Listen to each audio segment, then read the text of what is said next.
perfect, but the conversation is in the right trajectory. You know, it's interesting you should say that, because you've actually mentioned something that I hadn't thought of. Because if UDA, during their campaigns, didn't make the promises they made, some of the things they said, many people may never have thought were possible. But now, when you then say to achieve these things, we need money, and the only way we can get money as a government is to tax you, people say, what do you mean? What do you mean? And then you say, well, actually, there's a finance bill that is going to bring these things. Wait, on top of the taxes, you're giving us another finance bill. Now, suddenly, we are being introduced to things that have always been in the realm of existence, but we've never had reason to talk about or discuss. Even if you heard about it, it's a finance bill and you passed it by. But the public have become more aware of what it is that legislation means to their daily lives, and they're becoming more and more aware with the time. They're sensitive towards paying money or giving money in terms of taxes, and they're more sensitive to what that money is used for. Absolutely. So, in essence, inadvertently or not, the UDA government has made the Kenyan public infinitely more aware of their rights. And they've gone into discussing matters they've never discussed before, and in great detail. So for me, this involvement, if we're to look at it, and how it is, we've brought public participation on this subject to an apex that has never been seen before, is a very, very good thing. Thank you. I wonder though whether our members of parliament have actually are moving ahead with that time. Because you see, for the first time, 10 years after that parliament came into, the first implement of the constitution proper, the parliament, the 11th parliament, it was a budget-making parliament. And they were discussing the finance bill in 2013, 2014, 2014, 2015, all the way up to 2021, 2022, and 2023. They were discussing these things, all of them, from the budget policy statement to the estimates to the finance bills. But it never had this kind of, public glare. And this time there's that public glare. So you know what it has done? It has shown the people that Parliament actually has the power to determine how much I'm taxed and what the government does with that money. The question, now you being a first-time member of Parliament, but even before that, having participated in all these conversations about governance and being passionate about governance, now you're in Parliament and you're seeing what's happening with the people around you.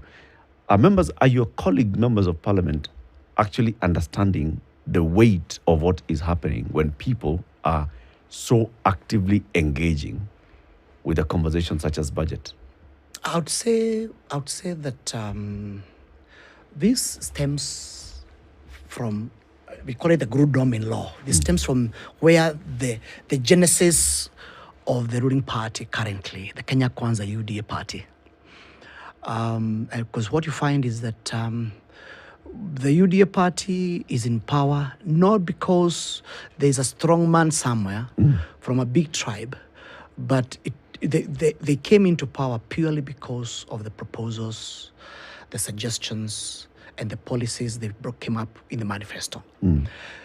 And maybe taking you back, where you talk about the 2010 Constitution and the like, and the conversation thereon, you find that the multi-party democracy in Kenya has purely been a big man kind of politics, whereby not much thought has been given in terms of what is that man being on the table.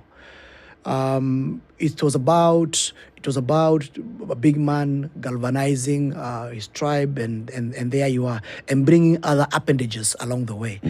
But the 2022 election has changed that, because if about 48 or 49% of Kenya Kwanza votes came from the mountain, and there's no mountain man there as a president, that tells you something, that the mountain people specifically were looking for other qualities other than being a man.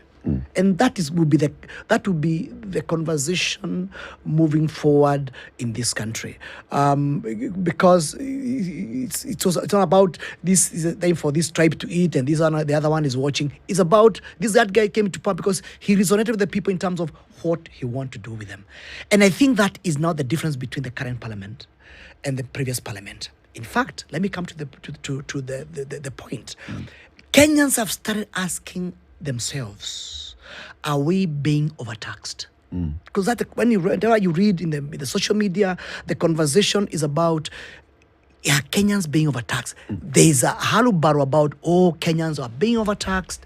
The fuel is expensive, the housing levy, the digital whatever. I mean, the content creators and this kind of thing. And then that ultimately will settle, because being overtaxed is a factor of GDP. And being overtaxed is a factor of a comparative analysis on what happens in other countries. Maybe two things. Kenyans currently, the tax level in the 2023-2024 budget is about 16%. In Africa, generally, the ratio of taxation to GDP ranges between 6% going all the way to about almost 35. Seychelles, which is the highest, goes for about 32. Nigeria, being also a big economy, the taxation to GDP is about 6.3%. In OECD countries, the UK, US, Norway, I mean, all those developed countries, you're talking about taxation way ahead of about 35%. Now, what does that say? What it says is that there is a correlation between the level of taxation and the level of development. Why? Because when you're taxed, when the tax is not effective, you don't think about it. But when the tax started becoming a serious factor in our incomes, we sit back and ask ourselves, okay, wait a bit. Where is my money going? Where is my money going? Why? How comes I'm paying X, I'm not getting Y? And I think that's a trend which we are that's where we are heading right now, especially when it comes now to people questioning where their money is going to. I'll tell you this, and I think that is the biggest challenge. And I think I've said this in Parliament when I was contributing to the finance bill. I say, look, the greatest challenge we have with the budget is not because we are getting overtaxed, because compared to other countries, we are basically average. You're talking about 18%.